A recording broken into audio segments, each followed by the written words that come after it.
It is January 11th, 2018, and this is Atlanta United FC Weekly, a Home Before Dark podcast. Thank you guys for joining us on this lovely Thursday evening, rainy Thursday evening, and I am so overjoyed to be back. Oh, me too. I'm on the fence. Yeah, as you probably should be, I guess. It feels great to be back. Kind of catering expectations. A lot of UGA fans probably should have done that. Oh, yeah. I think temper expectations. We're not making food for somebody. Yes, you're right. Yeah. Anyway, unfortunately, for those of you guys who don't know, I am Tim Herb, and as always, I'm joined by my lovely co-hosts, Mr. Kevin Bradley to my right, Mr. Dan James also to my right. Hey, what's up? And then we got our good buddy joining us. My muscle to help get this studio together, Mr. Christian Mills. How you doing, man? I'm good. What's up, all you homies out there? What up, homies? Yeah, we were joking in a group chat earlier that homies, I guess, is the colloquial term for a Home Before Dark listener. Yeah. Oh, nice. Yeah, it's not bad, right? Yeah. I think it. I think it's lost on me. Yeah, so thank you guys for joining us. Yeah, bourbon out of coffee mug. Mine's a little bit more refined. Everybody's giving us shit in the chat as they well should, because we've been gone for over a month. We've been gone 1 month. Hey, absence makes the heart grow fonder. Or something like that. That's true. That's one of my favorite Poison the Well albums. So that's it's been a month and 4 days since we've been back. Yeah, I think December 7th. Actually, Pearl Harbor Day. Yeah, it was the last time we posted something. Pearl Harbor Day. Wow. It was a day that lived in infamy. It was the last day we recorded. Too soon. Too soon? Yeah, I guess. Sorry. Was that the listener appreciation episode? No, that was on Thanksgiving. We actually had another episode. Oh, God, is that Dan again? Somebody everything, always. For those of you guys listening to us, look at that dope hat, dude. For those of you guys watching on YouTube, thank you guys for joining us. Make sure that you hit the subscribe button. No, don't hit it. I need to get smash it. Smash the subscribe button. Is that smash Tim's? The like button. No, do all that stuff. Make sure you guys hit the bell. I know Brittany S, who joins us a lot, said that she was having issues getting notifications. Make sure that you guys hit the bell icon. Smash the bell icon. That's the proper streaming term. Yeah, and to that point, live chat's going on right now. Mills does not have a laptop, so we can't keep track of anything in live chat. So feel free, say whatever you want. You'll never know. I'm using the computer of my brain. Yeah, I like it. Yeah. So one of the things that somebody pointed out, Brandon Scott, returning, joining us in the live chat as always, says new table. Yeah, it's beautiful. She's a beaut. Yeah, so we are finally making my den into the studio. I've joked, I keep calling it the studio. Yeah.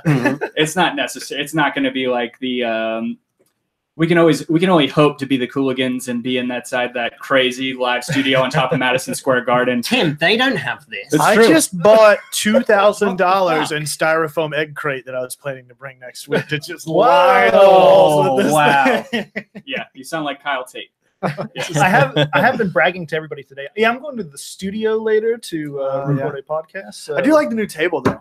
It's like perfect height. You can do this sitting or standing. That's right. That's great. Yeah. It's enjoy it, man. It's I like building this stuff out. I think it's going to be a nice little space for us. Just getting our bearings. Got a lot of stuff. I mean, to that point, it is the first show in the new year. First show for 2018. Happy New Year, guys. Happy New Year. I hope you guys had a great holiday season, and we're happy to be back with you guys. Should we say first episode for season 2? Should we say that? Yeah, let's call it season 2. Yeah. Might as well, season right? 2. Isn't that nice that the MLS season fits into a calendar year? Yeah. Rather, it's not like the 2017-18 season. It's just the 2017. Are you trying to find a silver lining in the shit show that is the MLS hey, season? Tim, no. I'm always positive. I mean, could it be any worse than the rest of the world national should team switch right to our schedule? Right.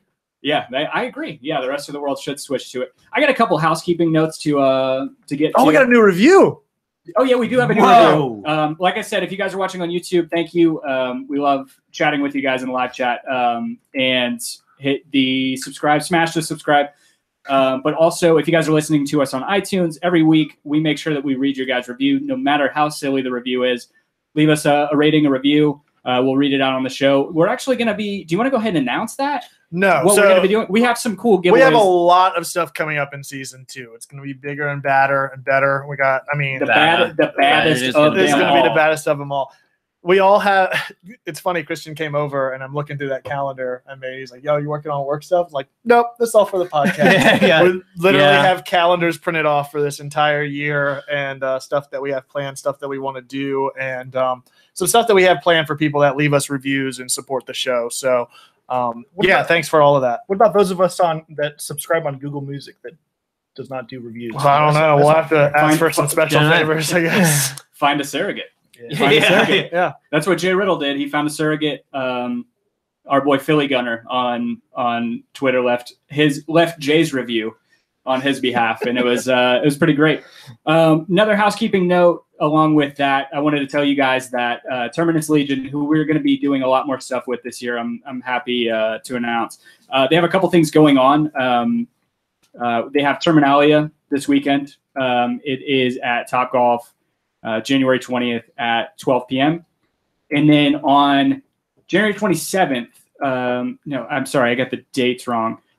Just one second. But we're going to be doing a live broadcast and another charity poker. That's February 4th, I thought it was. Sorry, yeah, Super you're Bowl right. Sunday. You're right. It's February 4th. I pulled up the wrong thing, the wrong painting event. So Second Self Brewery, they're going to be hosting another charity poker tournament. Which is where it was last time. Correct. Yeah, on behalf of Soccer in the Streets. So we're going to be hanging out. We're going to be the celebrity poker player. So if you guys come and you guys knock us out, you get an extra set of chips.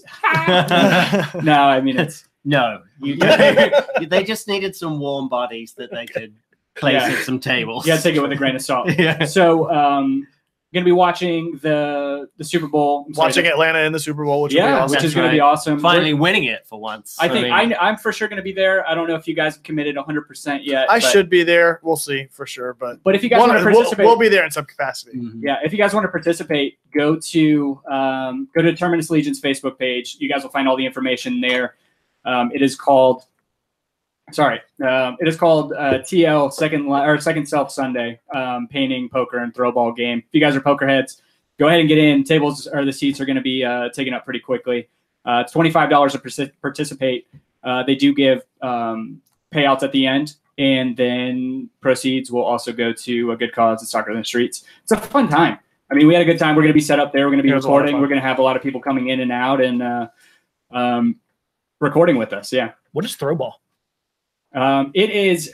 It's American football. Yeah, it's the way that American soccer elitists call American football or hand egg.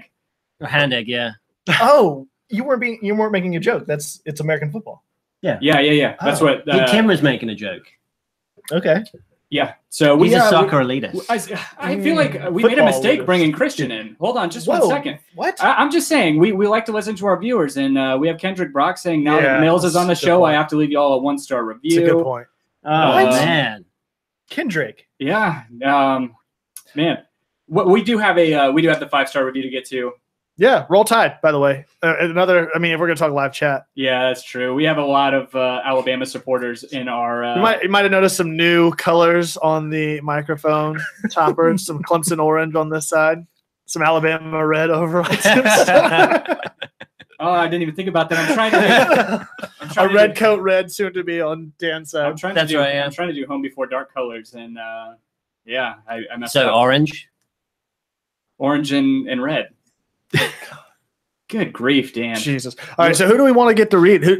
Tim, do you want to start off the new year? I'll start off the new year. Right. Do I have to do British or do I no? No. Okay. There are no requirements on this one. 5-star review. Great Atlanta United podcast. Home Before Dark podcast is one of those unique soccer podcasts that keeps it informative, hilarious, and entertaining throughout the show. Keep up the great work, guys. Always look forward to a new episode of them talking about Atlanta United. Cheers, gents. That is from ATLUTD for life, kind of like NWO used to do. Nice. Yeah, yeah, exactly. So we got a lot to talk about. We do. It's been a crazy. Do I want to go ahead and get? Well, first we have actually a lot of people in the chat that are waiting for you to reveal your arm, Christian. Oh, so yeah. Jay Riddle. Our good buddy Jay Riddle is no longer going to be the only Atlanta United tattoo guy. Oh, all 5 stripes. I like it. All 5, yeah. Are you going to get another 2 for Atlanta United 2? Yeah, I'll just get that on the other, just two on the other arm there. Get a pair of nails.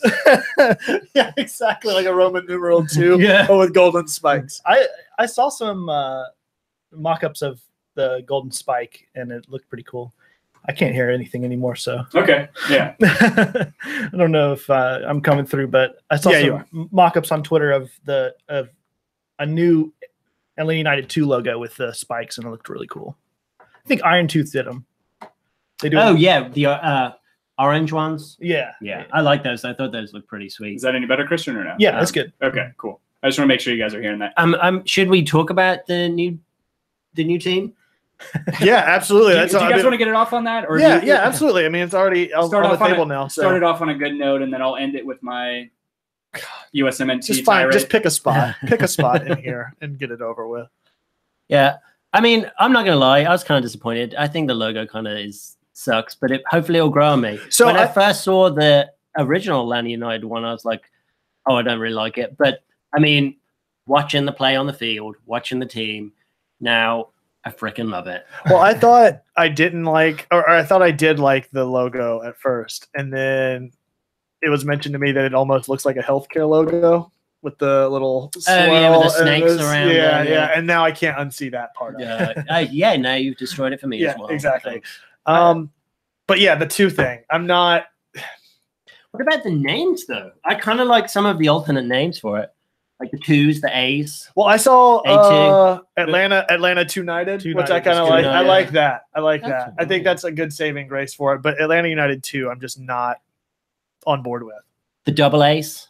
But let's be honest, though. I know we had a lot of predictions about what we wanted the names to be. Were there any actual realistic expectations or predictions that we had about this team name going in? No, I thought it was always going to be either 2 or B. I mean, it was never marketed as its own team. It was always going to be a reserve team, and the results don't matter for this team.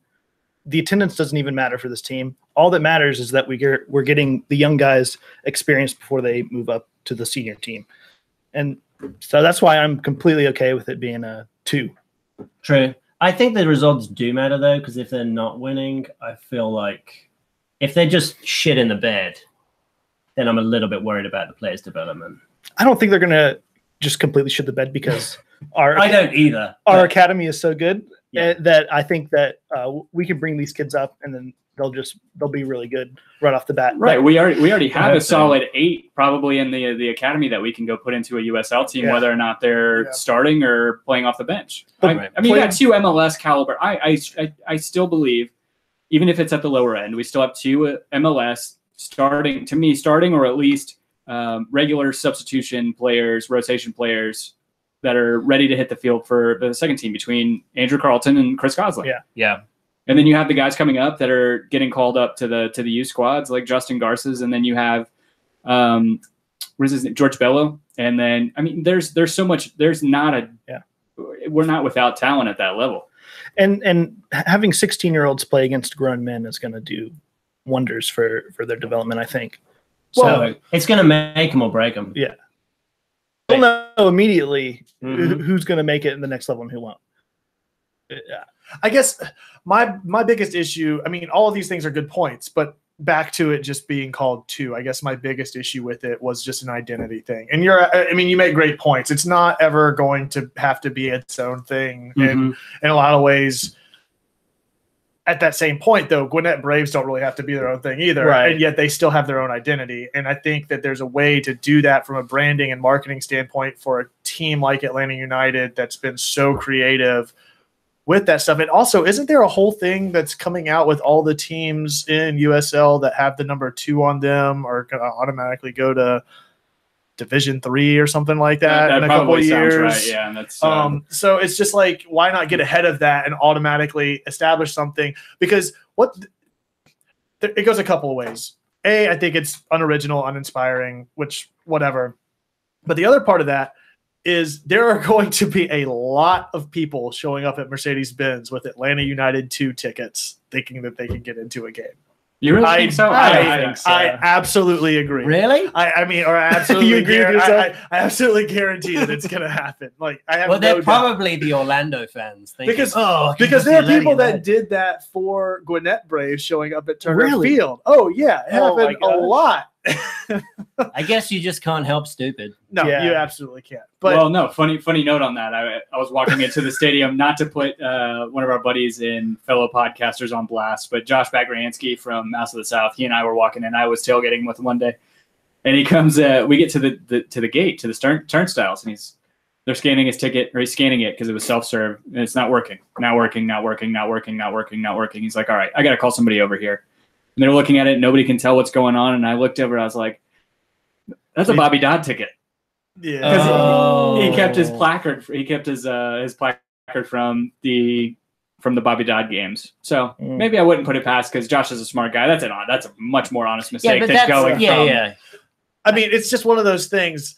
I think everybody has some sort of. I've bought Fandango tickets for the wrong showing of a movie before on the next day. You know, if there's something with the number 2 tacked on the end of it, I promise you there's going to be somebody they make that crap hard, man. It's like, I want to go see a movie tomorrow night. It defaults to tonight, and then I switch it to tomorrow, and then I'm like, oh wait, I want to do the 8 o'clock That's show exactly time. what happened to me, and then I get a notification an hour later, your show's about to start. Wait, what? Yeah, it's terrible.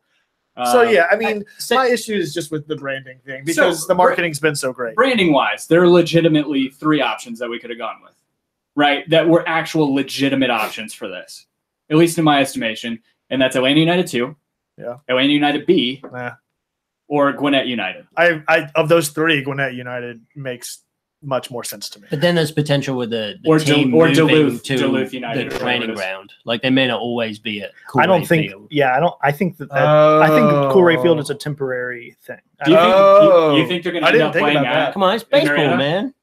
That's true. I don't know if they're going to be playing in Atlanta. I think eventually they'll move to Kennesaw.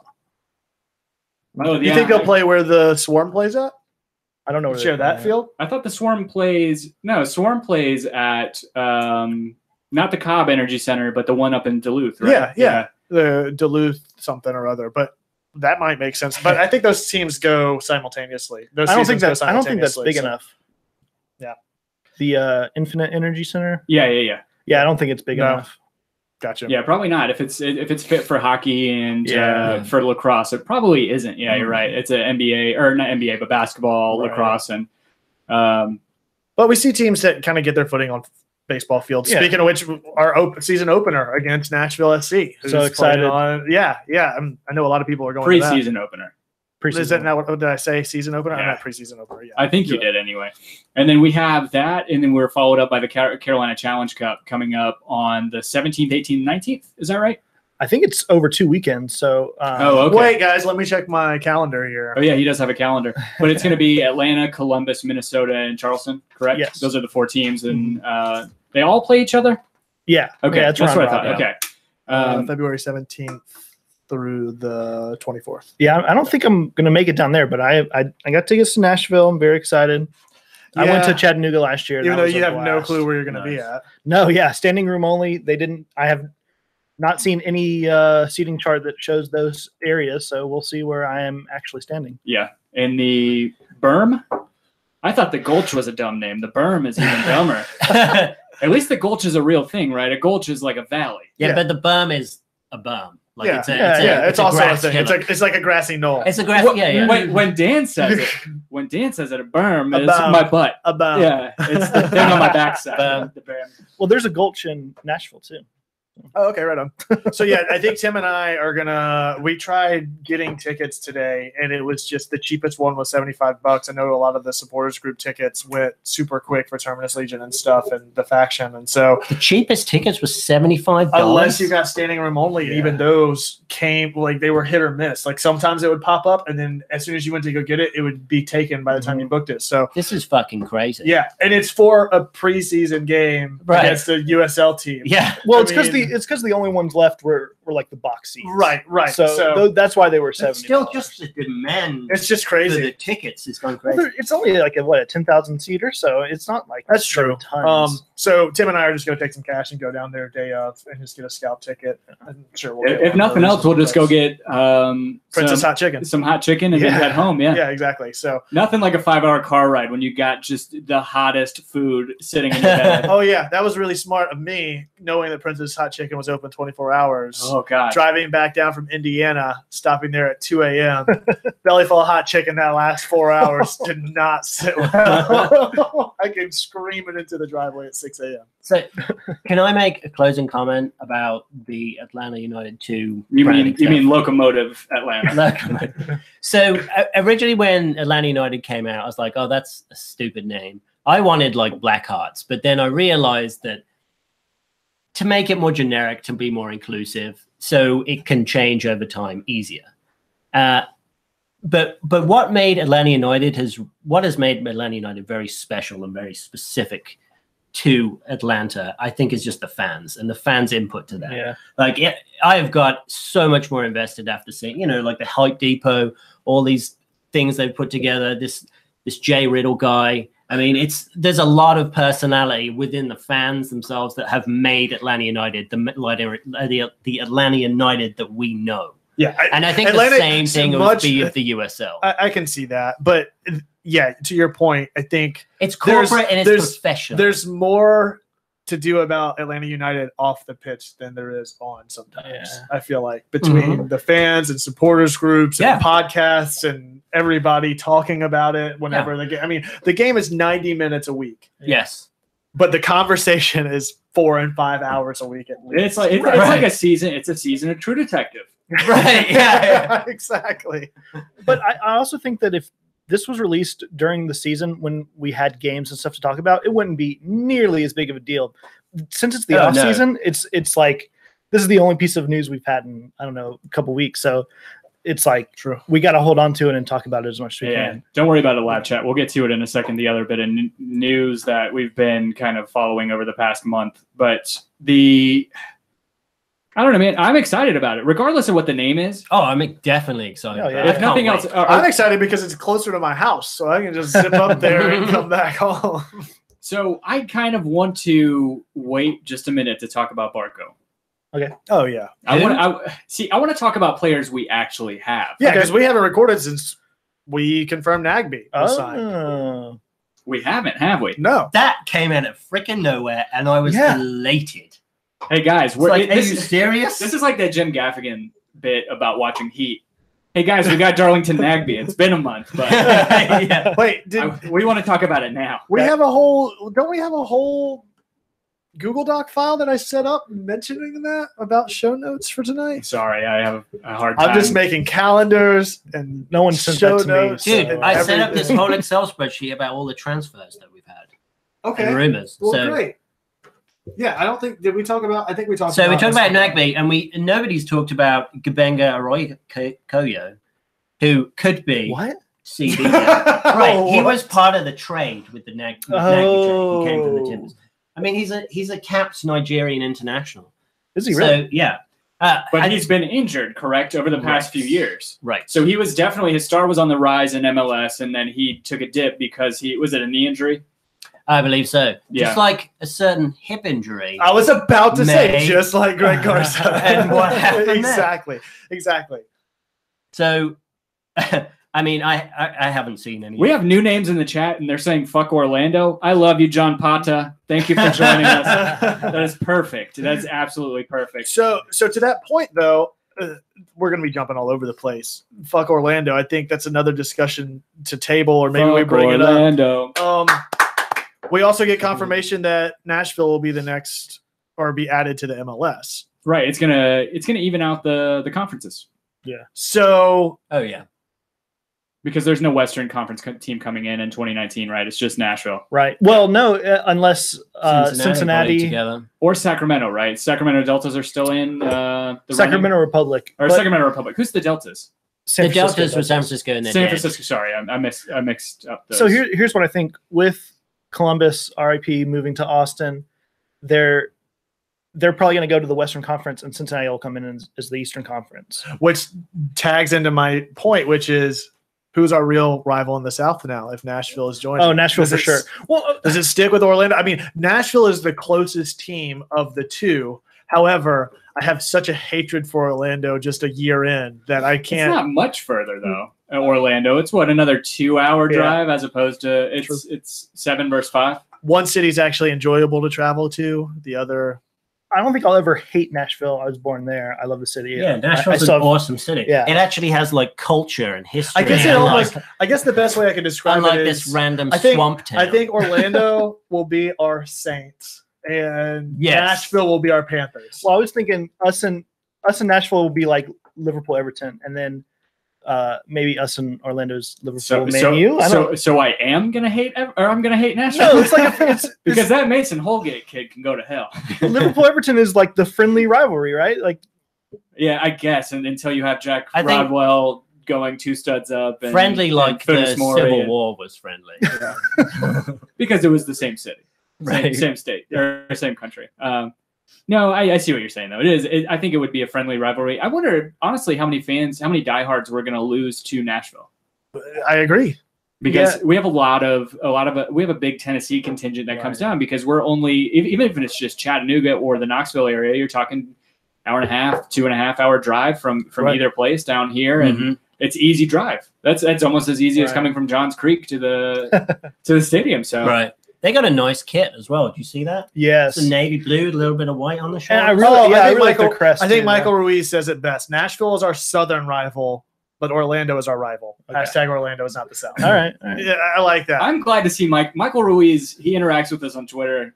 He's awesome. I'm glad to see you guys in the chat, man. It's awesome to see new faces and same faces back again. But I don't know. I'm excited about that. But one thing with the whole Barco scenario or the Barco saga, the telenovela that Jay's making this into, if you guys haven't, go over to Jay Riddle's Twitter page and see all the stupid photoshops that he's doing and getting in trouble for in some ways. He's angering some snowflakes with some of his photoshops. Really? Some very, very innocuous ones are causing a stir. Anyway.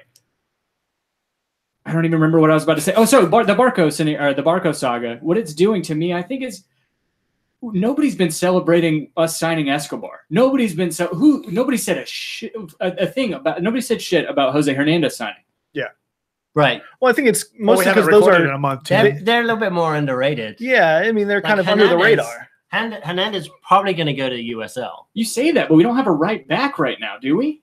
We've got Escobar. Yeah, but he's more of a natural center back.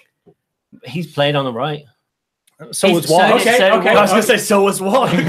Okay, so what happens if Parkhurst goes down with an injury like he did at the end of last year? That's what Gabenga or Raiko is going to do. I think the USL thing is an open door or whatever. So I think you can bring up and pull players just like your minor league team essentially. Yeah. But to your point, Tim, I think we are lacking a center back depth. Yes, and I think I'm looking for that to be the next transfer. Is this when Miles Robinson steps up? I would love to see Miles Robinson be the number 2 pick like he was supposed to be. Yeah, we saw him in an unfortunate scenario, his first start in only real play time last year against Charleston, where he gave up an own goal in the first 45 minutes and he was subbed out. Yeah. But I thought, and he's promising, right? He's a U20 or U23? I think he's 23 or 24 because I think he played all 4 years in college. Did he not get capped by one of the USMNT youth sides? So. No. Okay. Anyway, so he went to Charleston Battery on loan, but then he could not get playing time because of Forrest Lasso and the other guy. But second overall pick, right? Yeah, to be the second overall pick and not being able to get playing time on a USL team, to me says that he might be a bust. Yeah, no, I don't. I don't disagree with that. But what do you say for somebody like Andrew Willer Aminu? Like we kept him. Right. We didn't cut him after his rookie contract was expired. Like we kept Gressel, we kept Aminu, we kept Robinson, we kept who else was on that rookie? Anyway, we didn't cut him. We cut plenty of other guys. What I like about this USL squad is it's giving us a little bit more depth. It's providing a place where we can put players and help develop them, and rather than sending them on loan. Matthew Weinecker in the live chat, he has let you know, Dan, that Miles Robinson is only 20. Oh, I was completely wrong on that. So he didn't play very long, I guess, at Syracuse. Okay, then there's hope for him yet. The thing I love about him is he's got size. Yeah. Oh yeah. And until MLS evolves completely to play the same style as Atlanta, I think a big center back is still fine. I don't think he necessarily. And he's still 20. Yeah, but I would be worried about going into the season only having 2 center backs with the plan for a backup being Miles Robinson because he's inexperienced, and I don't want my center backs being inexperienced. I'd rather I'd make a trade somewhere or bring in a starting center. So do we send Miles Robinson on loan then? No, I play him in USL. Yeah. That's true. I guess we don't have to do that anymore. That's right. Exactly. Another great positive. Because like when we sent him on loan to Charleston, there were guys in front of him and they didn't have any incentive to play him. Yeah, and you know what? Yeah, exactly. So we had that partnership with them, but we had no sort of direct input. We can't tell them to start out. Yeah, it's because, okay, we're your affiliate, but we still are our own team. Affiliate. Yeah, exactly. Yeah. We've just got a gentleman's agreement. Is that what it was? Well, I mean, I thought they were our USL affiliate, right? No, absolutely not. Oh, no. Yeah, they were for that year. Yeah, I thought so. No, they're their own independent team. But in the same way that a lot of these minor league baseball teams or they weren't a part of us, but they were affiliated with us just for that.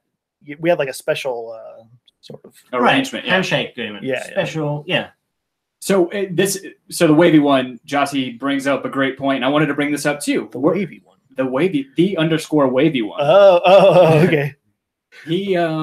So speaking again of players that we have, where do they fit in? Romario Williams, we've talked about before, kills it in the right. USL I'm excited. I'm excited to have him back in the squad. To me, he's a younger Poku, right? Like he's younger. He had the same kind of fate. He played a little bit in MLS, got sent away to USL / NASL, and now we got him from NYC, or we get him from. I can't remember where he came from. Either way, he tore it up in USL last year, and I hope he gets some first team minutes this year. Honestly, yeah, I think so too. I think I agree with Matthew Weinecker saying that Romario is going to end up being the backup striker behind Joseph. Yeah, he needs the MLS experience now. Well, I know he's already had that experience, but I think he's done a lot in the USL, and I think he needs to leave that behind him and make the step. Yeah, and he's playing for Jamaica too, so I mean, that's right. And I think he was playing well for them in the Gold Cup too. Mm-hmm. I'm excited to see him back in the squad because there's no doubt. Did we score that crazy goal? Yeah, he had a curler. Cup. Yeah, it was like a curler in the top right corner, I think. Oh, that is true. I put a money bet on him scoring against the US. So about Barco. So he's a 2-time turncoat now. Turning on England and then turning. So about Barco, is Atlanta's front office investing too much stock into one player? I don't. Is this the Amazon deal essentially, where there's an offer or a possibility of a player coming, and now they're just putting all of their efforts into this rather than chasing other leads or other potential elsewhere? Well, we don't know. I mean, I think it's the fans that are making this a big deal, and not necessarily the team. They're putting the necessary things forward to go after Barco, but I don't think I know that they have eyes everywhere. I mean, we've seen how this team works. They're definitely not tunnel vision on Barco. No, not at all. So I wanted to bring this up. I don't know that. I don't know well enough to guarantee that Barco is worth getting into a bidding war with other competing clubs for him. You know what I mean? We haven't been competing with anyone as yet. We're competing with their board. That's essentially it. We'll get into some of the details that we know, but this is one of the things I wanted to ask you because you and I are both fervent EPL viewers. Dan, you were before Birmingham hit the shit the bed. Yeah, but you probably still keep up with championship transfer rumors, no? Well, we'll be going into League One next year, so I'll probably. Are you guys really at the bottom right now? Oh yeah. The year Birmingham got relegated, they beat Arsenal in the cup final. That's right. I like to say, the year Birmingham won and beat Arsenal. And then I'll trail off the conversation. So I got a great comment in the live chat that I'll get to in a second, but from a new viewer. So Christian, do you think you were speaking about people kind of blowing this out of proportion, or a lot of fans that are focusing on this? Is this kind of inexperience with the transfer window? Yes. Okay. Oh man, yes. Like it's kind of frustrating to see like everybody holds on to every rumor like it's absolute truth. Like you have no idea how soccer transfers work. Everybody is linked to everybody. That's just how it works. Like people are looking for views. They're looking for their paper to get reads or whatever. And they not us. So they're just going to throw out they're literally making up lies just to get views and to get clicks. Well, I feel like that's how they've got some of their leverage over Atlanta United. Get you at least a little to push up, because they've had no other bids. There you go. And so they're trying to use their own leverage and trying to use their own networks to try. Because what would you do for a couple more million? Well, no matter what we're talking about here, whether we're competing with other clubs or not, there's a price tag involved, and it seems like there's no way around it setting a new record for a player signing. Am I wrong in saying that? I don't know that I necessarily want that in a second year of a team. Why? You're already considering how much that Atlanta United did in its first year, blowing that kind of capital. I think Atlanta United proved that was an unnecessary risk to take, if that makes sense. You look at all these other teams, you look at Kaká, you look at all these other huge signings that teams are spending all this money for, and especially considering that MLS is going to take, 30% of it, or is it 60%? No. I'm getting that confused with Almiron selling. Never mind. Don't worry. Nonetheless, if he sold, we would recoup the investment. Yeah. No, not the whole thing. No, not the whole thing because of that. So that's what I want to get into the bullshit details of this, right? Because the supposed thing is that Independiente went $20 million, right? Yeah. Atlanta United pays 70% of that. Yeah, I'll tell you exactly. And then we give 30% of his sell-on fee back to Independiente when he leaves Atlanta United. So two ways this sucks. If Barco is really the hotshot 18-year-old that's bound for glory, playing for Atletico and Real Madrid and Juve and all the other teams that he's been linked to in the years to come, if he really is that player, even if he does it in 1 year, what happens?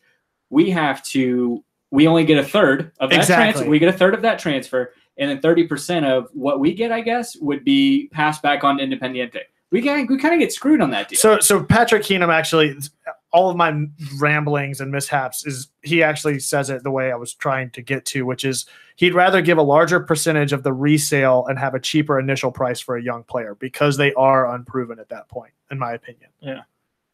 Yeah, I could say that, but at the same time, so this is where it's also bullshit. Yeah, Wavy One and Matthew Wannick are likening this to the Coutinho saga. Yeah, and I think it's correct, but I'm on the different side of it. Sorry, it's me. This is what I was afraid of. What are you Tell doing? me whenever it starts working again. Okay, good. I keep bumping this. Oh, I got you. It's a double whammy because it sucks where I understand sell-on fees where you feel like you're protecting yourself from a lot of teams in Europe. The way that it happens whenever they add a sell-on fee to a player, especially a young player, they have to do that because they're being bullied by a bigger club. Right. Like I have a hotshot Brazilian kid that I really can't afford to keep. If I can recoup $30 million for him right now, even though I know he's going to be worth 85 in the next year, I could put a sell-on clause in that, and then that can help me moving forward. But MLS isn't really structured that way. MLS isn't structured that way, and Independiente is broke to begin with. Yeah. Mm-hmm. Like you would think that they'd be jumping at the opportunity to just take the $15 million and call it a day. Right. Yeah, but he's their jewel. Yeah. They want to pump as much as they can out of it. They want to squeeze. They want to make Men in Black 4 and 5. They want to make more money. Justify that with some. It's just me. It just doesn't make good business sense. And I want our front office to be as strategic as they were in the first year, and that's a huge risk to take. As much as it is taking a player that's towards the tail end of their career for a huge dollar amount, I think it's just as risky to take somebody at the very start of their career for a even bigger dollar amount. Yes, the rewards can be much greater potentially, but it's a high risk, high reward sort of deal. And that isn't what we saw out of the front office with their signings and trades that they did in the first year. I guess that's the point. We did that with Almiron. He wasn't established, and we put like $8 million into him. Okay, so that's $8 million. Now we're talking about 20. Right. So that's a huge leap. Yeah, but it's still like at first. So here's the way I look at it. We've got 3 spots where I'm not saying don't take any risk. I'm saying that there's got to be a cutoff for that. Right, but we've got 3 spots where we can spend a bajillion. Absolutely. So I'm looking to get the best players. I'm going to go after Cristiano Ronaldo because I can spend whatever. Right. I mean, I paid Desmond Trufant $75 million. I've paid Alex Mack, I don't know, $50 million. It's because you're bought, not built, bro. Well, I know. So I'm going to leverage that and use it to my advantage. That's what I think. That's something that nobody really talks about. Is that I don't think Arthur Blank gives a fuck if he turned a profit in the first few years, or even at all. Maybe. Yeah, I can't hear anything either. But fuck, I'm sorry, guys. I knew this was going to be the problem. Yes, no, maybe. Yeah. No, I'm good now. But I've heard for a couple years now that Arsene Wenger has a war chest at Arsenal to spend money. Well, we really have that at Atlanta United with Arthur Blank. He's got tons and tons of money. So if we lose a couple $1 million on Barco, like it's not my money. I don't care. I don't think Arthur Blank cares. I mean, he obviously cares about money. He's made this much in his life, but I don't think he's going to lose sleep. But I believe it's a calculated risk. I mean, surely they've analyzed this guy to the nth degree, and they've done that with, I'm sure, hundreds of players. And let's be honest, with the transfer market these days, MLS not necessarily included in this, $20 million is not much money. That's right. No, it's not. I'm talking about like something like Jake Livermore would probably command that in the EPL. Just crazy. Man. It is, man. It's nuts. Like where Stoke City can sign Xherdan Shaqiri, and so to that point, how much? What I'd be interested to see is how much does Atlanta pull profit in the offseason with their sales and trades and everything else to mitigate some of that. Well, because that makes much more sense to me. Is if you're getting rid of Almiron, even with the whatever cut MLS takes and everything, if you're making some sort of profit off of that. You're recouping your $8 million that you paid up front, and then really the Barco deal is net total of $5 million or whatever it ends up being. I think that's a much better business decision. It's just that you see a $20 million price tag, right? And those other things aren't being taken into account. But think about because you have to really balance the books essentially over the course of all of that. But absolutely. But think about it this way. We spent $8 million on Almiron, and in the summer we turned down a $20 million offer for him. We turned it down. Yeah. You know why? Because we would get all of $5 million for that. Exactly. Whatever, $6.5 million. No, but exactly. But still, we wouldn't even recoup. We wouldn't even get our initial investment, which is what I'm getting at. Again, you always recoup your initial investment. You always get that. But my problem with recouping your investment on Barco is that he has all the makings of somebody. So you're always guaranteed. How are you always? You always so let's say $20 million offer comes in for Almiron. We paid 8, we get 8, and then we get 2 MLS takes 30% of what is of profit. The remainder. Okay. See, this is all shit that I have no clue about and very little understanding of. I thought they just took 30% of whatever the sell fee was. No, 60%. 60% of the profit. Oh Jesus! 60% of the profit. Okay, but that goes down every year, right? So if Almiron's here for 4 years, we get 100% of it, right? No. Okay, yeah. So if a designated player is Dan said no.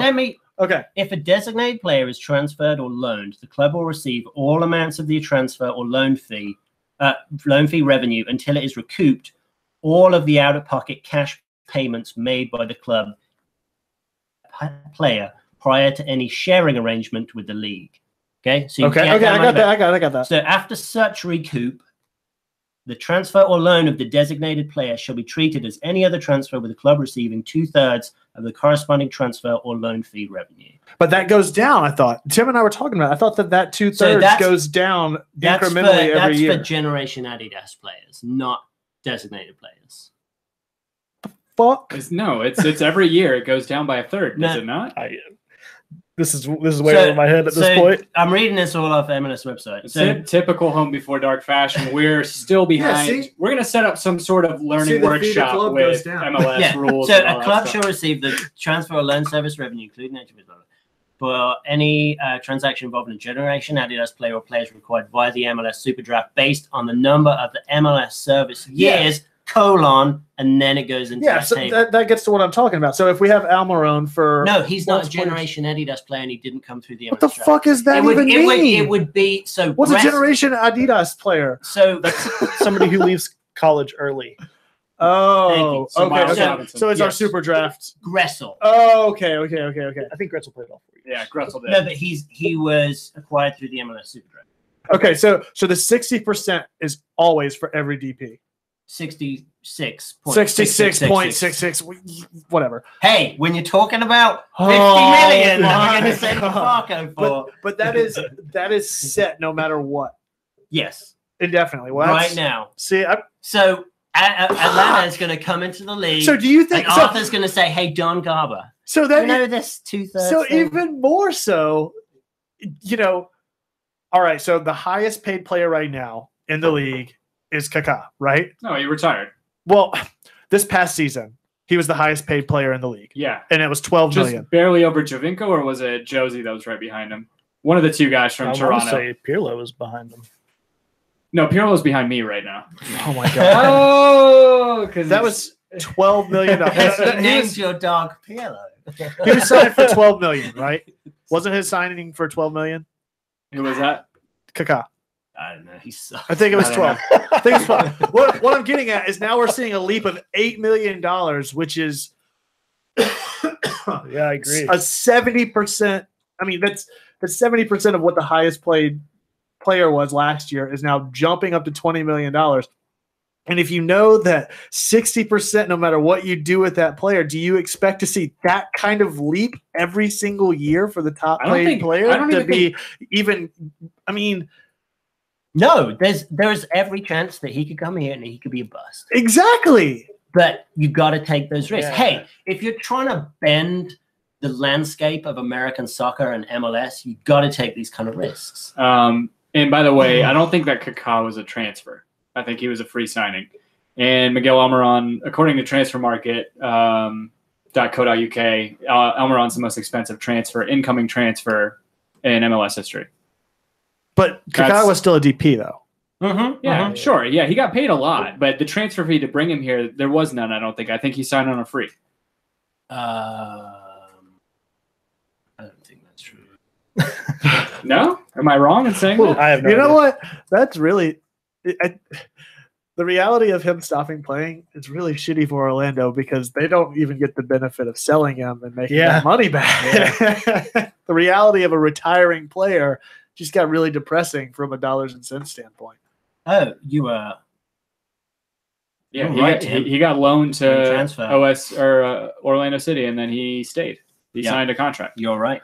Arthur Blank knows you got to spend money to make money, and so I don't think he's afraid to go after Barco or anybody else. Luca Rodriguez. No, I think he doesn't. I don't think that's necessarily it, as much as he just trusts the front office. Yeah. He's going to write the check if they say it's in the best interest. I mean, considering the success they had in their first year, who am I to doubt them if they want to pay $200 million for this guy? But at the same time,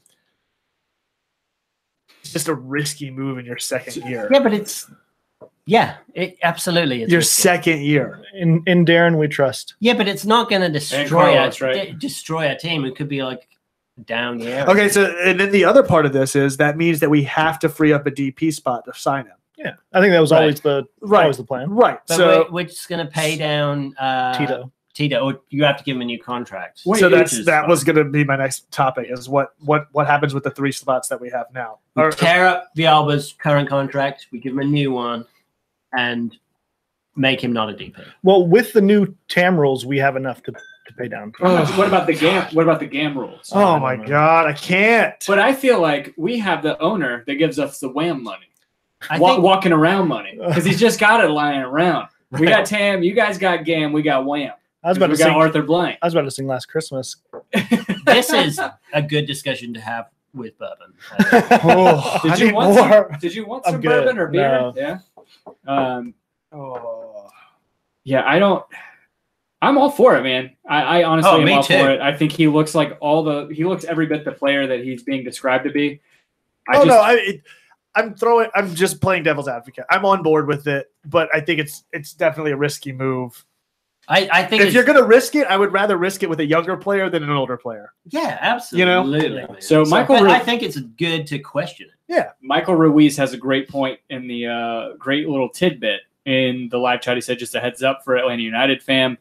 If we sell Carmona in the 1 to 1.5 or 1 to 1.5 million number, as has been reported, that money would then be turned into very close to around $750K to $1 million in TAM, which would pay for Nagby. So we would then have the money back, I guess. I heard that we paid for Nagby with money that was left over from last year anyway, so it didn't take anything out of our current budget. Dude, yeah, that's awesome. We started to talk about Nagby. Okay, Barco looks amazing. We hope he signs. I'm not holding my breath that he signs because I've been a part of so many transfer sagas. As we were talking about, if you follow European or English soccer, football, whatever. It's not over until the team tweets it. Yeah. So I may sign Barco, sign Assad because Assad's value has gone down because he's injured now. I think Assad's going. So we could just look for. Hasn't he already been seen training? Yeah, he's back in training in Velez. Yeah. It's not over until Darren Eales tweets a boat emoji. Yes. That's true. Yeah. I still don't think it won't beat the Iron Man. That one was obscure. Yeah. I didn't understand what he was talking about. Francisco Escobar, FE, on the periodic table is Iron. Named him our Iron Man. Very good. That's creative marketing. That was great. Yeah. I've never loved that's pretty deep. I thought I could never love somebody from Tottenham, but Darren has turned me. Hold on, I had a great little tidbit from Mike Dobbs in the chat that I'm going to try. There's so much in here. Holy crap! I love you guys. Yeah, I love problems you guys. to have. Yeah, it's definitely good problems to have. So, hey, Jeremy Barra, a new face. What up, fam? In the live chat. Hello, fam. Oh, he said, okay, this is a perfect way to end the Barco thing. He said, Julio Jones, he was worth it. Get Barco. Yeah. We traded Atlanta Falcons traded a ton to get Julio Jones. Yeah, they traded away what appeared to be a future in draft picks. And the Browns just pissed it all up the wall. Yep. Yeah, and they still are doing it. I really hope that what's his name? Toilolo? Tayo Viola? Taco Viola?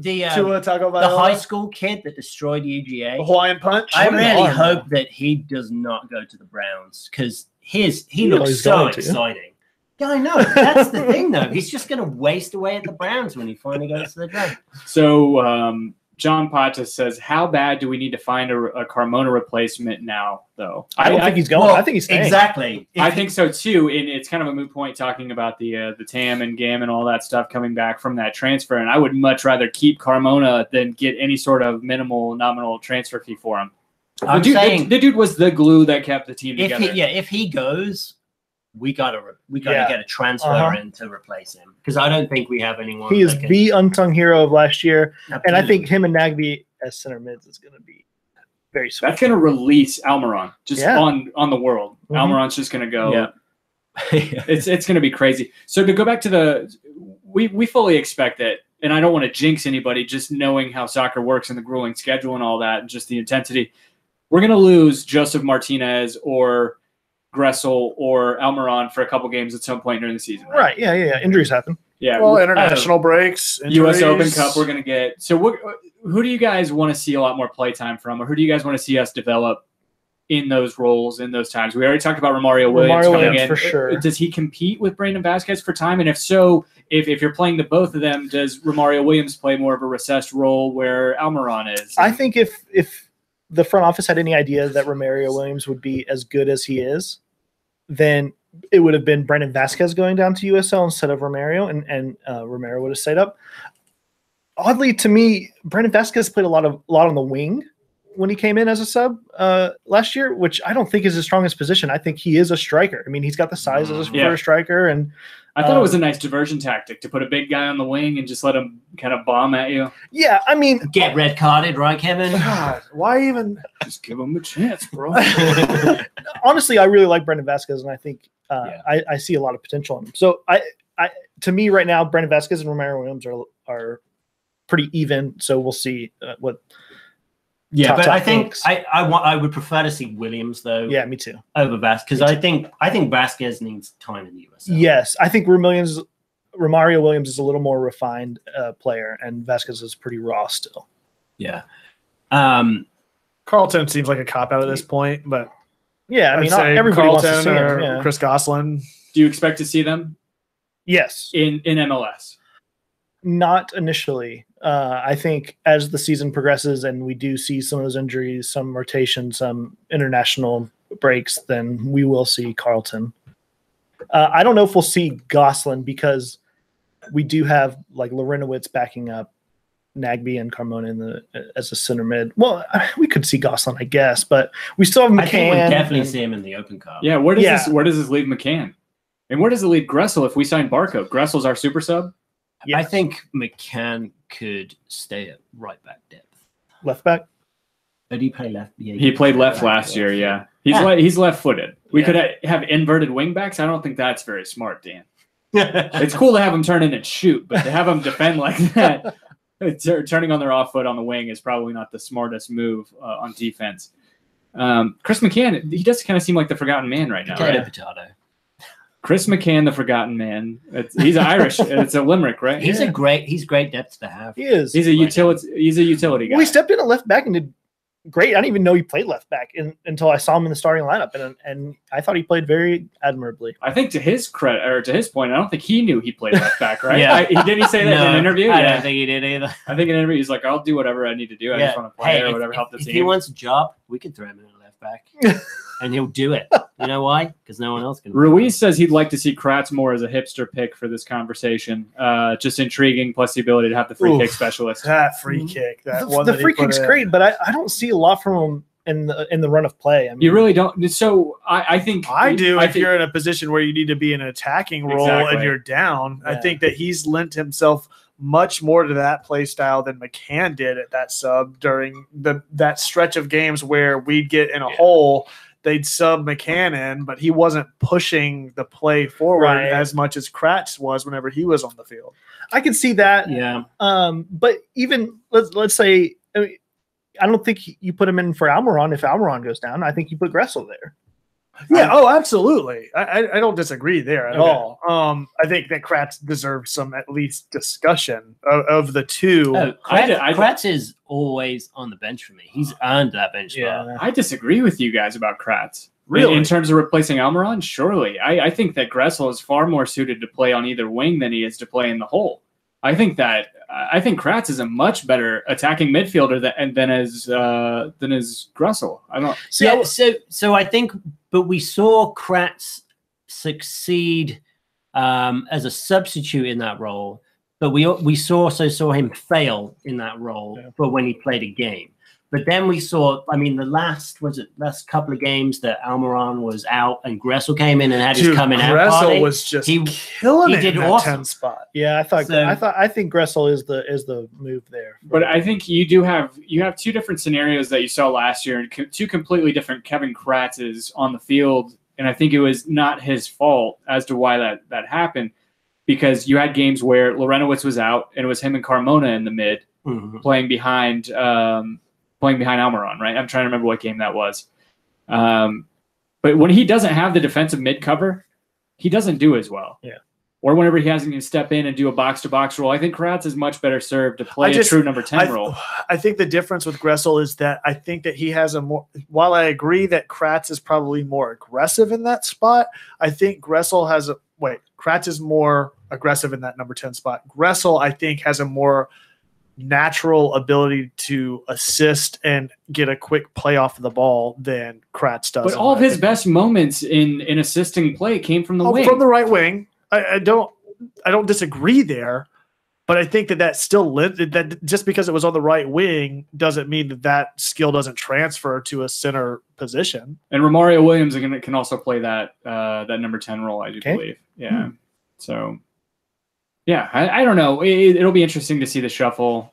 I think that Tata's probably having a lot of fun doing this, kind of not a tyranny of options at this point, a tyranny of choice, but I think that he does have a lot to pick from. I think that I can't wait for it to start up again. Yeah, I know. I'm really nervous about preseason, though, as always. Why? Just because you just don't want to see a player go down in a preseason. It sucks so bad to watch those players go down in preseason and ruin their season or get their season off to a bad start. All it takes is one hamstring pull out there. Mm-hmm. I mean, that's going to be the case no matter what. It's no different if it's a regular season game. You still get an injury that they're going to go down for. They're still not going to be there. It just means more down here. That SEC commercial. Yeah, lady. Never mind. Yeah. Screw it. No, so where are we at on time? We're at an hour. Okay. I like it. So I do have. Is it U.S. men's national team time? Yeah. So missing the World Cup sucked, right? We can all agree missing the World Cup sucked. Dan, the turncoat, who's not even listening to me. I'm so busy. He's already. Cup. Yeah, exactly. My team's in the World Cup. Until the U.S. men's national team's in the World Cup, and then you'll cheer for them. But you know, I'm so plastic, Tim. Dan, you know what I noticed about it? Keep speaking, Tim. Go ahead. What about World Cup? I'm gonna have a sidebar with Dan. All right, whatever. Is that podcast etiquette? So I guess I don't know. So, I know you're very upset about Jonathan Gonzalez. Yes. So what if that happens? I've been very frustrated. So missing the World Cup was kind of the thing is I know England won't be in it. So it was kind of a microcosm of what we've been going through over the past 6 years since Jurgen Klinsmann took over and he kind of blew up the team and all that. And missing that, I've been very disappointed with the U.S. men's national team for some time now. I thought it was great when Jurgen Klinsmann was coming in and he was going and finding these dual nationals that were certainly better than the players that we were cultivating stateside. And he was able to pull them in. But at the same time, the players that we were losing in a very much Jonathan Gonzalez-esque fashion, who ended up being world-class players, we lost because we had some sort of arrogant streak about us. Or who were they? So Neven Subotic. Oh, really? Yeah, he's world-class center back pairing with Mats Hummels over in Borussia Dortmund. Helped Mainz get promoted to Bundesliga 1, I think, and I think two-time champion, play center back. Yeah, incredible for player. 3 years for them. Solid. He's unfortunate to have a injury to keep him out. So his family found refuge in Utah. Right, he was playing for the U17s, and I think I can't remember if he got called up for the 20s, and then he essentially got left out of his team. He said, "Fuck you guys," and he went and played for Serbia. Yeah. Wow. So Tab Ramos probably thought he just felt more Serbian. It wasn't Tab Ramos. I can't remember the guy's name. Yeah. Giuseppe Rossi, right? Went to high school with Josie Altidore. He's from New Jersey. Whoa. Guess what? He goes over and plays for Italy, gets capped for them. He's getting made fun of. They're snickering at him at training because he's American. Mm-hmm. Why couldn't we do that? Look at Germany's team. How many dual nationals? Oh yeah, exactly. You think Germany says, well, that kid, he should come and play for us, but Ozil, he's good Turkish. Ozil, Khedira, Emre Can, Lucas Podolski, Miroslav Klose, Boateng, both Boatengs, right? Mm-hmm. Speaking of German dual nationals, I did read today that Timothy Chandler? No. Timothy Tillman. Right. Yes. Bayern Munich B player. Played in the German youth squad. I think he's in his early 20s now. Has said he's going to declare for the United States. So, but it is arrogant to think that Jonathan Gonzalez wasn't going to turn on us. He wasn't going to go play for a team that it was better opportunity. Right. It was so unbelievably arrogant for us to sit there and think, okay, we've had him, we put him through the youth team. We don't really need to call him up. It's kind of probably they assumed leaving him in Monterrey, where he's anchoring a midfield in Liga MX and he's winning a title with them at 18 years old. He's the youngest guy on the pitch, week in, week out. Arguably the best prospect the U.S. team has ever had. Christian Pulisic, I can give you that, right? I mean, he wasn't playing every single week as an 18-year-old, right? He wasn't in 17-year-old. Yeah, but imagine those two together. Exactly. Are you kidding me? Like, what a missed opportunity that is. The fact that Jonathan Gonzalez is sitting there playing in harsh, hostile crowds. 22 games he played. They won the Apertura as an 18-year-old, and he was a key player in that. Monterrey's new stadium is pretty nice, though. I don't know if you've seen it. Oh, is it? Oh yeah, it's like built into the side of the mountain. It's really so cool. I don't know who made the assumption, or if it's just a failed state like Libya right now, where Gaddafi, aka Sunil Gulati, is thinking he's already on the way out. He doesn't have to worry about this. Like, we don't, some sort of technical director's not doing his job, and he's thinking that Jonathan Gonzalez has played for a couple different youth setups for the U.S. men's national team, and it's fine. We don't need to call him up for Portugal because we're going to interrupt his Monterrey season, and we're going to screw things up. But guess what? He said because he didn't get contacted for the Portugal game, even get contact for the Portugal game back in November. He said, I just got to do what's better for me. Yeah. This team obviously doesn't want me. There's another. Did he cite that game particularly? That was his quote. His quote was saying he didn't get called up. He didn't even get contacted for the Portugal game. I figured it was just because we didn't make the World Cup and he wanted to play next year. No, I mean, we could have brought him. Like, that's what's so crazy. There were opportunities. We could have capped him so much earlier on. Are you telling me Dax fucking McCarty, a 30-whatever-year-old shitty defensive midfielder from MLS, a journeyman at this point, is better than bringing in a 17 and 18-year-old Jonathan Gonzalez, who's already proving to be a grown-ass man on that Monterrey team? At that point, Darlington Nagbe wasn't playing great. Kellen Acosta wasn't playing great. And you got Jonathan fucking Gonzalez down there at 18 years old playing his ass off, and you're not going to even give him a call-up. And we're going to lose to the Trinidad and Tobago B team. We got no heart on that field. I mean, he would step in. He would have been better than Michael Bradley, that entire Hex, at 18 years old. And we lose him. And guess what? Mexico doesn't have great defensive midfielders. Guess who's going to slot in at 18 years old in the World Cup? He's going to be playing on the greatest stage in the world. He's going to be playing in Russia for his second country. Yeah. He was born in Santa Rosa, California. He's going to be winning the Gold Cup. Why are we on the reg? Why are we wasting Joe B. Corona and like we wasted time on some of these shitty Mexican dual nationals?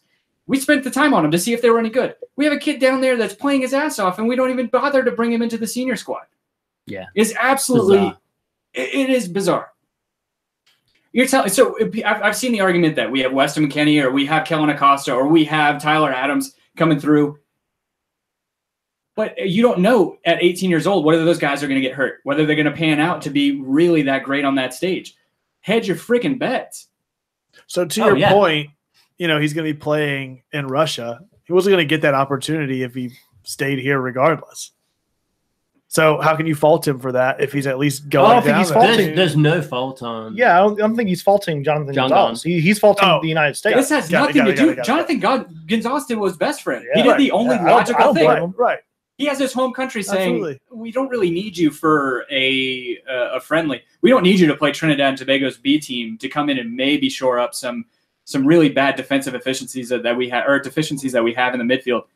Yeah, we don't need you. Yeah, that's essentially what they told him. Yeah. While we keep calling up Paul Ariel and Joe B. Corona and Villafana, we keep calling up. Oh, Villafana. He's terrible, right? Why isn't Garza getting called up ahead of him? Bruce Arena wasted his time getting Kenny Saif to do a one-time switch from Israel to come play with us. Why not Jonathan Gonzalez?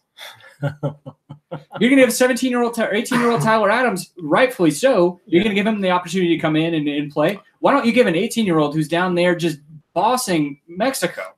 How many of our – I mean, do we anticipate most of our or any of our starting players to be on the A team for any of the teams playing in the World Cup to that point? No. I don't understand your question. No, he's saying, do we have any Atlanta United players? Because, we had Atlanta United players that went out for international duty this past year. Well, now with the World Cup, none of them were starting. None of them were the starting cut, but I didn't know if any of that had changed, that we could anticipate that we may lose during the World Cup. Paraguay and Venezuela both didn't qualify. So Chile didn't qualify either. So Carmona would be playing when they're A squad. I don't think he'd get called up anyway. I don't know. Didn't he get called up for qualifiers? I don't think so. He did. I thought he was on the bench, but then they didn't call him up again. I'm not happy. That's clearly Kevin's getting texts about me being mad. I am not happy whatsoever. That to me was also. You know what sucks is I think that's more disappointing to me than missing that World Cup was. No way. I think so. Wow. Because I think the World Cup, we needed to miss the World Cup. For the changes even in hindsight, we needed those changes to happen, but the changes aren't happening quick enough. What are we waiting on? Why is Dave Sarachan still our manager? Well, no, they want to wait to do a new manager, full-time manager, until after the World Cup. Right, because they think they could somehow poach one of the managers from the World Cup. I think yeah, so. Hands off Gareth Southgate. Come on. International teams turn over managers like every 2 years. They do, but who's going to want to touch this hot garbage fire? The only person that has said, this is hilarious, the only person who has expressed explicit interest in coaching this team, and I think it was just to get himself that Everton job, was Big Sam Allardyce. Could you imagine? I mean, okay, so what would be worse? Having Jonathan Gonzalez go play Mexico, or having Sam Allardyce manage? Hey man, you're talking about a guy who used to support Bolton back in high school. So I love Michael Bolton. JJ Koch. Oh god. Maybe I'm being a little dramatic, saying it was more disappointing than missing the World Cup. You are, because at the end of the day, it's just one player. But it sets a horrible precedent, and it also ended your rant really well. But seriously, do you think Germany's losing the likes of Mesut Ozil to Turkey? Do you think they're losing Emre Can to Turkey? Hey, when we beat Germany 5-1 in a friendly, that was their nadir, where they completely tore down the whole German way of developing players and putting this new world-dominating thing that they've done over there. Right.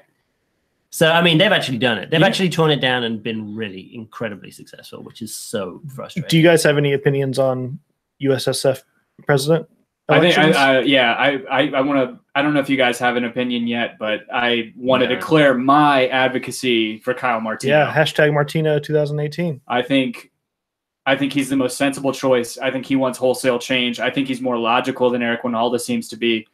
And I mean, he essentially, as soon as the Jonathan Gonzalez news broke, he said, "This is our fault. This isn't his fault. Yeah. Mm-hmm. Oh, that's good. We'll fix this." And he signed. He filed that one-time freaking transfer. I don't know. Do you have a pick? No. The only sensible. What we need to do is get some out of there, right? We need to get the Kelly. What's her name? Kelly Carter. Yeah. Kellyanne Conway. Kellyanne Conway. Yes. We need to get her out. Kellyanne Carter. But we need to get Soccer United Marketing out of there, because I think there's a conflict of interest. Yeah. Right. And it's not working, right? Isn't Sunil Gulati part of some? I think so. Yeah. Which is just bizarre. Surely you would want Kathy Carter. Kathy Carter, not Kelly Carter. I think Kelly Carter is the head of the Atlanta chapter of the American Outlaws. Who's also yes, and who hosts the Atlanta United Facebook group. Hope Solo. Wait, the Atlanta United, the Garbage fans? Fire. Yeah. Oh god. The Atlanta United fans, Garbage Fire, where you can find our buddy Dean Worley. Shout out to Dean. Daily getting kicked out of there and getting re-accepted into it because he just keeps trolling. More important than Dean, I want to shout out Dean's cat William. I don't think William doesn't exist. Yeah. No. So Dean's fake cat William. We have been having a blast playing FIFA on Xbox One. Mm-hmm. Christian and Kevin and I. Dan has a PS4, right? Yeah. Oh, I finally got FIFA 18. But on PS4. But nobody to play with. What is FIFA? No, you can play FIFA. You can play against Eric Quintana. That's right. Yeah. You guys can go one-on-one. Well, I've got to get a PlayStation Plus account first. Baby steps. One step at a time. Baby steps. Yeah, no, but we've been having a blast. We have about, I think, 16 players in the pro squad. We picked up a couple new ones since last time we recorded. Yeah, we have a lot. We haven't played in the past probably week, actually, proper pro club. So we've been slacking. We need to get the new guys in there. One of them, affectionately called Big Fat Fatty. Big Fat Fatty. That is his. I get a message. Shout out to Big Fat Fatty. I get a message one day. Big Fat Fatty. That's the best name ever. So I get a message from him saying he listened to the podcast and he wants to play FIFA with us. I was like, that's awesome. And then the next day I get a message from his buddy. I do believe his name's Mike McNeil. He says, "Hey, my buddy Big Fat Fatty." So it's like, this is awesome. This is absolutely awesome because my name's not better, right? My name essentially means dick face. Yeah. So, no, we've had a lot of fun. Home Before Dark FC. If you guys want to join us on the Xbox One, send me Gartface, GARTFACE, a transfer request, friend request. You can also send it to Christian. You're one of the mods on the team, right? Or the managers? No. Oh, damn. No, he holds all the keys. I don't even have those rights. Kendrick is, I think. Kendrick, yeah, which is KB 155 KB. Yeah. Something like that. Oh, I play Dean. I just don't play with you guys. I got sick of you calling for the ball every time.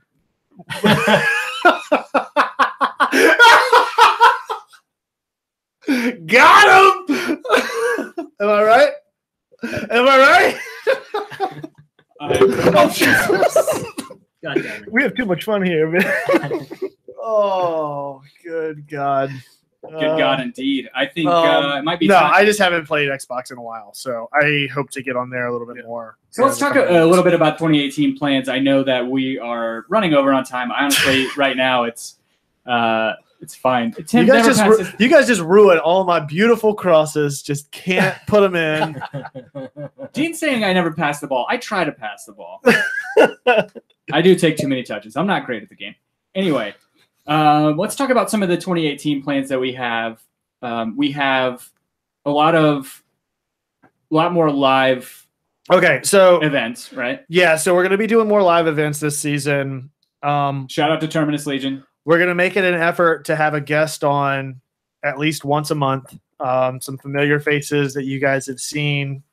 Christian, who you've seen in some capacity or another from time to time. You'll see some more people like that. Looking at you, Jay. And then we'll get some new faces on here too. We're talking about doing some features. We tossed the idea around about getting a supporters group feature together last year that never really came to fruition. We definitely want to do that, interviewing the heads of all the supporters groups and getting some of that and try to do one of those each month, getting more content on the website. And then also just trying to we did the stickers last season. We still have some of those. Let us know if we didn't get those to you. If you live outside of the Atlanta area and you want some stickers, we've got stickers and we're willing to mail those out to you. And just shoot us a DM at Home Before Dark. That's before spelled B and the number 4 on Twitter. We're gonna get a batch out to a buddy of ours tomorrow. If you guys, while we're at it, if you guys want stickers, just like Kevin said, hit us up on Twitter and DM us. But we got some stuff for Christmas, Tim and I. We got this cool hat from Tim's family, made hats for me and Tim. I'm sorry, Dan. And so we kind of put an idea in our mind. We want to get some Home Before Dark merch kind of stuff put up on the website. We got a lot of plans this season, and we're looking forward to it. Like I said, we've got a whole roadmap. Dan has some interesting news, which we can table for now, but we'll bring it up in the future when the time is right. And looking forward to it. A lot more fan appreciation, maybe some charity stuff that we're looking to do. Scheming for sure. Maybe we'll have a spot that we'll set up. We're talking about Bagel Banner, which we're going to do some Home Before Dark meetups, maybe get bagels the mornings before games, before we go down to the tailgate, which will lead into we're in talks to maybe having setting up shop at a Mexican restaurant up here for the away games and have our own spot. We're in talks with management to have our own spot for that and do Home Before Dark meetups and stuff like that. So like I said, we got a lot of stuff in the works and we'll obviously keep you guys informed. Thanks for checking out the show. I think we're pretty much done here, right? If you anything you want to say, Christian, anything that I guess we'll do Twitter shout out and that sort of thing, but don't show up to my show if you got no energy. It's true. Yeah. So thanks for finding us however you did. If you found us on iTunes, be sure to leave us a rating and or a comment to hear them read on the show. And most importantly, tell a friend. You can find all of us on Twitter. Tim, where can they find you at? You can find me at Tim Herb. Dan? At DNJMS. And Christian? At Christian D. Mills. You can find me as well at The Architect at that _ARC, the number 1 TECT. Find us collectively at Home Before Dark. That's before spelled B and the number 4. Be sure to slide in those DMs. Let us know if we need to get you some stickers. Hit us up on Xbox One, where Dean will ruin every game that you play with him in, and Dan will be nowhere to be found. So that's win-win, really. So smash that like. Thanks for checking us out, guys. We love the hell out of you. Much love to all the homies. We'll see you next time. As always, bye, Home homies. Before Dark. Sign Barco.